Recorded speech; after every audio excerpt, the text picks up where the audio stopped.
তোমাদের YouTube channel WB plus পয়েন্টে তোমাদের সকলকে জানাই স্বাগত। তো প্রতিদিনের মতো আজকেও আমরা ডাব্লিউবি পিএসসি ক্লার্কশিপ পরীক্ষায় আসার মতো সম্ভাব্য প্রশ্ন এবং তার সাথে সাথে বিভিন্ন পরীক্ষার প্রিভিয়াস ইয়ারের প্রশ্ন নিয়ে আলোচনা করব। তো আশা করছি এখান থেকে তোমরা বেশ কয়েকটি প্রশ্ন কমন পেয়ে যাবে। তো ক্লাসটা প্রথম থেকে শেষ পর্যন্ত মনোযোগ সহকারে দেখো। তো আজকে আমাদের প্রথম প্রশ্ন হচ্ছে, ধ্যানচাঁদ যে খেলার সাথে যুক্ত ছিলেন তা হলো। তো ধ্যানচাঁদ কোন খেলার সাথে যুক্ত ছিলেন? তো কম বেশি তোমরা সবাই পারবে। অ্যান্সার হয়ে যাবে এখানে অপশান সি, হকি। তো ধ্যানচাঁদ হচ্ছে হকি খেলার সাথে যুক্ত ছিলেন। তো মেজর ধ্যানচাঁদ খেলরত্ন, পূর্বে রাজীব গান্ধী খেলরত্ন পুরস্কার যেটা নামে পরিচিত ছিল, ভারতীয় প্রজাতন্ত্রের সর্বোচ্চ অসামরিক ক্রীড়া সম্মান। মেজর ধ্যানচাঁদ খেলরত্ন পুরস্কার একটি পদক, একটি মানপত্র ও নির্দিষ্ট পরিমাণ আর্থিক পুরস্কার নিয়ে গঠিত এই পুরস্কারটি। নেক্সট প্রশ্ন, উড়ন্ত শিখ কাকে বলা হয়? Very very important. তো উড়ন্ত শিখ বলা হয় হচ্ছে মিলখা সিংকে, অপশান সি। পরের প্রশ্ন, ধ্রুপদী নৃত্য কত্থক এটা কোথাকার? উত্তর ভারত, মণিপুর, তামিলনাড়ু নাকি কেরালা? তো কত্থক কোথাকার একটি ধ্রুপদী নৃত্য? তো এখানে অ্যান্সার হয়ে যাবে অপশন এ, উত্তর ভারত। তো কত্থক হচ্ছে উত্তর ভারতের একটি ধ্রুপদী নৃত্য। তো ভারতীয় ধ্রুপদী নৃত্য বা শাস্ত্রীয় দেবেশ এটি হলো বৃহত্তর শব্দ, যার মূলে রয়েছে বিভিন্ন পরিবেশন শিল্পকলার জন্য হিন্দু ধর্মীয় নৃত্য গীতের নাট্যশালার তৈরি, যার তত্ত্ব ও অনুশীলন সংস্কৃত পাঠ নাট্যশাস্ত্রে পাওয়া যায়। নেক্সট প্রশ্ন, অগ্নিবীণা বইয়ের রচয়িতাকে? খুব ইম্পর্টেন্ট প্রশ্ন। তো অগ্নিবীণা বইয়ের রচয়িতা হচ্ছে কাজী নজরুল ইসলাম, অপশান বি। পরের প্রশ্ন, ভারতের পরিকল্পনা কমিশন হলো একটি কী ধরনের সংস্থা? স্বশাসিত, উপদেষ্টা সংস্থা ও অবিধিবদ্ধ সংস্থা নাকি সবকটি? তো মনে রাখবে, ভারতের পরিকল্পনা কমিশন হচ্ছে একটি উপদেষ্টা সংস্থা, অর্থাৎ উপদেশ দেয় এরকম একটি সংস্থা। নেক্সট প্রশ্ন, রাউরকেল্লা ও দুর্গাপুরে লৌহ ও ইস্পাত কারখানা কোন পরিকল্পনার সময় তৈরি করা হয়েছিল? খুব ইম্পর্টেন্ট প্রশ্ন, বারবার পরীক্ষায় আছে, মোস্ট রিপিটেড প্রশ্ন। তো মনে রাখবেন, রাউরকেল্লা এবং দুর্গাপুরে যে লৌহ ও ইস্পাত কারখানা, এটা হচ্ছে দ্বিতীয় পঞ্চবার্ষিকী পরিকল্পনার সময় তৈরি করা হয়েছিল। ভালো করে মনে রাখবে এটা। তো ভিলাই, রাউরকেল্লা রাশিয়ার সহযোগিতায় তৈরি হয়েছিল, আর দুর্গাপুরের ইস্পাত প্ল্যান্টটি হচ্ছে ইংল্যান্ডের সহযোগিতায় তৈরি হয়। নেক্সট প্রশ্ন, প্ল্যান্ড ইকোনমি অফ ইন্ডিয়া বইটির রচয়িতাকে? খুব ইম্পর্টেন্ট প্রশ্ন। তো মনে রাখবে, প্ল্যান্ড ইকোনমি অফ ইন্ডিয়া বইটির রচয়িতা হচ্ছে এম বিশ্বেশ্বরাইয়া, অপশান ডি হয়ে যাবে সঠিক অ্যান্সার। পরের প্রশ্ন, ভারতের দ্রব্য ও পরিষেবা কর কবে থেকে চালু হয়? তো ভেরি ভেরি ইম্পর্টেন্ট প্রশ্ন। দ্রব্য ও পরিষেবা কর বলতে বোঝাচ্ছে এখানে জিএসটি। তো জিএসটি কত সালে চালু হয়? অ্যান্সার হয়ে যাবে এখানে অপশন এ, 1 জুলাই 2017 সালে এই দ্রব্য ও পরিষেবা কর বা জিএসটি চালু হয়। ভালো করে মনে রাখবে, পরীক্ষায় আসতে পারে। পরের প্রশ্ন, রাজ্যসভার মেয়াদ কত বছর? 5 বছর, 6 বছর, 2 বছর নাকি এটি একটি স্থায়ী কক্ষ? তো কোনটা অ্যান্সার হবে? তো মনে রাখবেন, রাজ্যসভা হচ্ছে একটি স্থায়ী কক্ষ, অপশন ডি হবে সঠিক অ্যান্সার। তো রাজ্যসভা একটি স্থায়ী কক্ষ, কিন্তু রাজ্যসভার মোট সদস্য সংখ্যার 1/3 সদস্য প্রতি 2 বছর অন্তর অবসর গ্রহণ করেন এবং প্রতি সদস্যের কার্যকালের মেয়াদ হচ্ছে 6 বছর। পরের প্রশ্ন, সুপ্রিম কোর্টের বিচারপতিদের শপথ বাক্য পাঠ করান কে? এটাও খুব ইম্পর্টেন্ট প্রশ্ন। তো মনে রাখবে, সুপ্রিম কোর্টের বিচারপতিদের শপথ বাক্য পাঠ করানো হচ্ছে ভারতের রাষ্ট্রপতি, অপশন এ। পরের প্রশ্ন, পঞ্চায়েত নির্বাচনের সময়সীমা স্থির করে কোনটি? কেন্দ্রীয় নির্বাচন কমিশন, রাজ্য সরকার, জেলা শাসক নাকি রাজ্য নির্বাচন কমিশন? তো এটাও পরীক্ষায় আসতে পারে, ইম্পর্টেন্ট প্রশ্ন একটা। তো পঞ্চায়েত নির্বাচনের সময়সীমা স্থির করে হচ্ছে রাজ্য নির্বাচন কমিশন, অপশন ডি হয়ে যাবে সঠিক অ্যান্সার। তো গ্রাম পঞ্চায়েত, পঞ্চায়েত সমিতি ও জেলা পরিষদের কার্যকালের মেয়াদ হচ্ছে 5 বছর। পরের প্রশ্ন, স্বাধীন ভারতের প্রথম সাধারণ নির্বাচন অর্থাৎ ফার্স্ট জেনারেল ইলেকশন অনুষ্ঠিত হয়েছিল কত সালে? তো মনে রাখবে, স্বাধীন হওয়ার পর ভারতে প্রথম সাধারণ নির্বাচন অনুষ্ঠিত হয়েছিল 1951 থেকে 52 সালে। পরের প্রশ্ন, কুল্লু উপত্যকা কোন রাজ্যে অবস্থিত? হিমাচল প্রদেশ, উত্তরাখণ্ড, কাশ্মীর নাকি কোনোটিই নয়? তো মনে রাখবে, কুল্লু উপত্যকা হচ্ছে হিমাচল প্রদেশ রাজ্যে অবস্থিত, অপশন এ। তো ভারত হিমাচল প্রদেশ জেলার বৃহত্তম উপত্যকাটিকে কুল্লু উপত্যকা বলা হয়। এটি হচ্ছে দেবতাদের উপত্যকা নামেও পরিচিত। পরের প্রশ্ন, বাবা বুদান পাহাড়ের সর্বোচ্চ শৃঙ্গ নাম কি? তো মনে রাখবে, বাবা বুদান পর্বতের সর্বোচ্চ শৃঙ্গ হচ্ছে মুলানগিরি, অপশন এ হয়ে যাবে সঠিক অ্যান্সার। তোমাদের জন্য হোমওয়ার্ক, তোমরা কমেন্টে জানাবে যে এই বাবা বুদান পাহাড়টি কোথায় অবস্থিত। নেক্সট প্রশ্ন, কাকরাপাড়া পরিকল্পনাটি কোন নদীর ওপরে গঠিত? খুব ইম্পর্টেন্ট প্রশ্ন। তো কাকরাপাড় পরিকল্পনাটি হচ্ছে তাপ্তি নদীর ওপরে গঠিত, অপশন এ। তো কাকরাপাড় প্রকল্পটি গুজরাটের তাপ্তি নদীর ওপরে অবস্থিত। পরের প্রশ্ন, কোন আন্দোলনের স্লোগান ছিল 5F অর্থাৎ 5F? এটা চিনকো না চিপকো হবে। চিপকো, সাইলেন্ট ভ্যালি, অ্যাপিকো নাকি নর্মদা বাঁচাও আন্দোলন? তো কোনটার অ্যান্সার হবে? তো মনে রাখবে, 5F এটা স্লোগান ছিল হচ্ছে আপিক্কো আন্দোলনের ক্ষেত্রে, অপশন সি। তো 1983 খ্রিস্টাব্দে কর্ণাটকের সিরসি অঞ্চলে সলকানি বনাঞ্চলে গাছ কাটার বিরুদ্ধে অহিংস আন্দোলন গড়ে ওঠে। অ্যাপিক্কো শব্দটির অর্থ গভীরভাবে জড়িয়ে থাকা। এই আন্দোলনের নেতৃত্ব দেন হচ্ছে পান্ডুরাও হেগড়ে, আর এই আন্দোলনের স্লোগান ছিল 5Fs অর্থাৎ এই 5Fsের 5টা মিনিং, এগুলো হচ্ছে ফুড, ফডার, ফুয়েল, ফাইবার এবং ফার্টিলাইজার। নেক্সট প্রশ্ন, পশ্চিমবঙ্গের পার্বত্য অঞ্চলকে কোন নদী পূর্ব ও পশ্চিমে ভাগ করেছে? খুব ইম্পর্টেন্ট প্রশ্ন। তো পশ্চিমবঙ্গের পার্বত্য অঞ্চলকে পূর্ব এবং পশ্চিমে ভাগ করেছে হচ্ছে তিস্তা নদী, অপশন এ। তোমরা কমেন্টে জানাবে যে এই তিস্তা নদীর উৎপত্তি কোথা থেকে, এটা তোমরা নিচে কমেন্টে জানাবে। তোমাদের অনেকবার পড়ানো হয়েছে এই তিস্তা নদীর উৎপত্তিস্থল। তো আজকে তোমরা এটা হোমওয়ার্ক, এটা তোমরা কমেন্টে জানাবে যে তিস্তা নদীর উৎপত্তি কোথা থেকে। পরের প্রশ্ন, পশ্চিমবঙ্গের কোথায় সর্বাধিক তপশিলি জাতি শ্রেণীভুক্ত মানুষ বসবাস করে? তো মনে রাখবে, 2011 সালে যে জনগণনা হয়েছিল সেই জনগণনা অনুসারে পশ্চিমবঙ্গের দক্ষিণ 24 পরগনা জেলায় হচ্ছে সর্বাধিক তপশিলি জাতি শ্রেণীভুক্ত মানুষ বসবাস করে। তো 2011 সালের জনগণনা অনুসারে ভারতবর্ষে 16.6% তপশিলি জাতি বাস করে, আর সর্বাধিক তপশিলি জাতির হার পাঞ্জাবে 31.9, মোট তপশিলি জাতির সংখ্যা উত্তরপ্রদেশে সর্বাধিক। নেক্সট প্রশ্ন, কোন বন্দর গেটওয়ে অফ কর্ণাটকা নামে পরিচিত? তো গেটওয়ে অফ কর্ণাটকা কাকে বলা হয়? Very very important. তো অ্যান্সার হয়ে যাবে এখানে অপশান বি, ম্যাঙ্গালোরকে বলা হয় গেটওয়ে অফ কর্ণাটকা।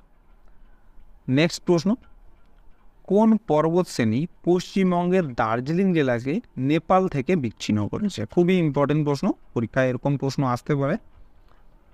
তো মনে রাখবে যে সিংহলীলা পর্বতশ্রেণী যে রয়েছে এটা হচ্ছে দার্জিলিং জেলাকে নেপালের থেকে বিচ্ছিন্ন করেছে। নেক্সট প্রশ্ন, হেক্টর প্রতি গম উৎপাদনে কোন রাজ্য প্রথম স্থান অধিকার করেছে? এটাও খুব ইম্পর্টেন্ট প্রশ্ন। তো হেক্টর প্রতি গম উৎপাদনে পাঞ্জাব রাজ্য প্রথম স্থান অধিকার করেছে। তো ভারতের বৃহত্তম গম উৎপাদনকারী রাজ্য হচ্ছে উত্তরপ্রদেশ, আর উৎপাদনের হারের দিক থেকে সর্বাধিক হচ্ছে পাঞ্জাবে। নেক্সট প্রশ্ন, একটি নির্দিষ্ট অঞ্চলের নানা জীবগোষ্ঠীর বৈচিত্র্যকে কি বলা হয়? খুব ইম্পর্ট্যান্ট, এরকম প্রশ্ন আসতে পারে তোমাদের পরীক্ষায়। তো একটি নির্দিষ্ট অঞ্চলের নানা জীবগোষ্ঠীর বৈচিত্র্যকে বলা হয় আলফা বৈচিত্র্য, অপশন এ। নেক্সট প্রশ্ন, কোন বৌদ্ধ সম্মেলনে বৌদ্ধরা হীনযান ও মহাযান এই দুই সম্প্রদায়ে বিভক্ত হয়ে যায়? এটা খুব ইম্পর্টেন্ট প্রশ্ন, ভেরি ভেরি ইম্পর্টেন্ট, বারবার পরীক্ষায় আসে এটা। তো মনে রাখবে যে চতুর্থ বৌদ্ধ সম্মেলনে হচ্ছে বৌদ্ধরা হীনযান এবং মহাযান এই দুই সম্প্রদায়ে বিভক্ত হয়ে যায়। তো গৌতম বুদ্ধ প্রচারিত বৌদ্ধ ধর্ম ভারত ও ভারতের বাইরে ব্যাপক বিস্তার লাভ করে। বৌদ্ধ ধর্মের দুটি বিভাগ হচ্ছে মহাযান ও হীনযান। চতুর্থ বৌদ্ধ সংগতিতে এই দুটি মতবাদ গড়ে ওঠে। পরের প্রশ্ন, কালিবঙ্গান এটা কোথায় অবস্থিত, অর্থাৎ কোন রাজ্যে এই কালিবঙ্গান অবস্থিত? অর্থাৎ হরপ্পা সভ্যতা যে একটি স্থান কালিবঙ্গান, এটা কোথায় অবস্থিত? খুব ইম্পর্টেন্ট। তো মনে রাখবে কালিবঙ্গান এটা হচ্ছে রাজস্থান রাজ্যে অবস্থিত। অপশন বি হবে সঠিক অ্যান্সার। তো কালিবঙ্গান হচ্ছে ঘাঘর নদীর বাম তীরে অবস্থিত, এটাও মনে রাখতে হবে। এটাও কিন্তু পরীক্ষায় আসে যে কালিবঙ্গান কোন নদীর তীরে অবস্থিত। অ্যান্সার হবে ঘাঘর নদীর তীরে এবং এটা রাজস্থান রাজ্যে অবস্থিত। পরের প্রশ্ন, কৃষ্ণদেব রায় কোন শাসকের সমসাময়িক ছিলেন? অর্থাৎ কোন শাসকের সময়ে কৃষ্ণদেব রায় ছিলেন? ফিরোজ শাহ তুগলক, জালালউদ্দিন খলজি, আকবর নাকি বাবর? খুব ইম্পর্টেন্ট প্রশ্ন, বারবার রিপিট হয় এই প্রশ্নটা। তো মনে রাখবে কৃষ্ণদেব রায়ের সময় ছিলেন হচ্ছে বাবর। Option D. তিনি অর্থাৎ কৃষ্ণদেব রায় তুলু রাজবংশের তৃতীয় শাসক ছিলেন এবং তাকে সাম্রাজ্যের সর্বশ্রেষ্ঠ শাসক হিসেবে বিবেচনা করা হয়। সম্রাট কৃষ্ণদেব রায় কন্নড় রাজ্য, রামবামন যার অর্থ কন্নড় সাম্রাজ্য অধিপতি, অন্ধ্রভোজা অর্থাৎ তেলেগু সাহিত্যের ভোজরাজ এবং মুরু রায়রা গান্ডা অর্থাৎ ত্রিলোকাধিপতি ইত্যাদি উপাধি অর্জন করেছিলেন। অর্থাৎ তার অনেক উপাধি ছিল। এখানকার মধ্যে অন্ধ্রভোজ, এটা ভেরি ভেরি ইম্পর্টেন্ট, এটা পরীক্ষায় আসে যে অন্ধ্রভোজ কাকে বলা হয়? অ্যান্সার হয়ে যাবে কৃষ্ণদেব রায়কে। এবং কৃষ্ণদেব রায় হচ্ছে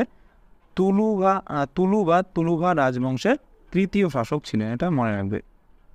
পরের প্রশ্ন, দিল্লির কোন সুলতান প্রথম জিজিয়া কর প্রবর্তন করেছিলেন? Very very important.